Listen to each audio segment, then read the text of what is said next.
नमस्कार दोस्तों। जब तक भ्रम है तभी तक संसार है। मेरे कहने का तात्पर्य ये है, धोखा। इन दो अक्षरों में न जाने कितनी शक्ति है।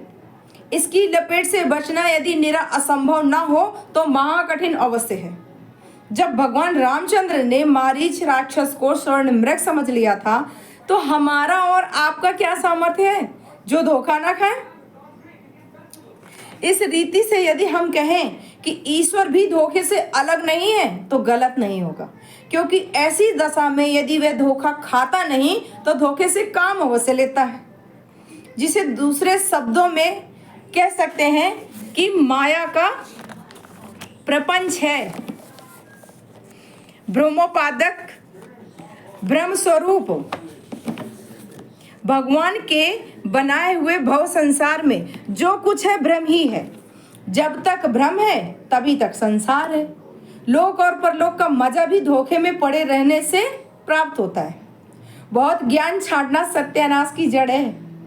ज्ञान की दृष्टि से देखें तो अवश्य आपका शरीर मल मूत्र मांस मज्जा आदि घृणास्पद पदार्थों का विकार मात्र है, पर हम उसे प्रीति का पात्र समझते हैं और दर्शन स्पर्श आदि से आनंद लाभ करते हैं।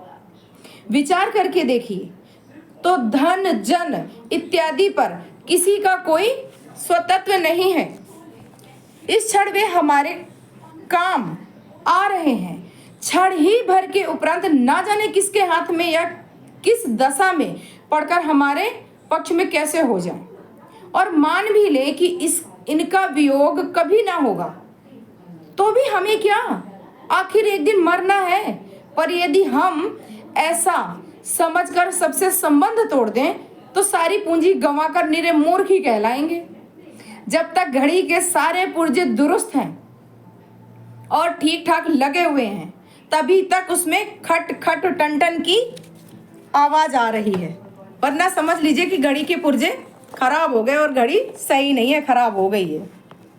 जहां उसके पुर्जे का लगाव बिगड़ा वहीं न उसकी गति है न शब्द है। ऐसे ही शरीर का क्रम जब तक ठीक ठाक बना हुआ है, मुख से शब्द और मन से भाव तथा इंद्रियों से कर्म का प्राकट्य होता रहेगा। जहां इसके क्रम में व्यक्ति क्रम हुआ वहीं सब खेल बिगड़ गया। बस फिर कुछ नहीं।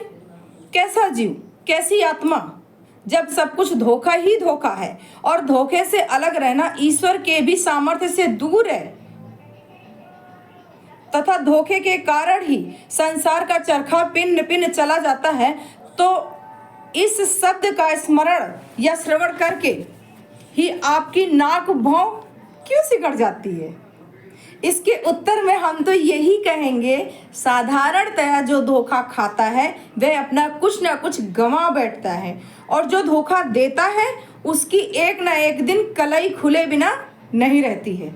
और हानि सहना व प्रतिष्ठा खोना दोनों बातें बुरी हैं जो बहुधा इसके संबंध में हो ही जाती है। नमस्कार दोस्तों।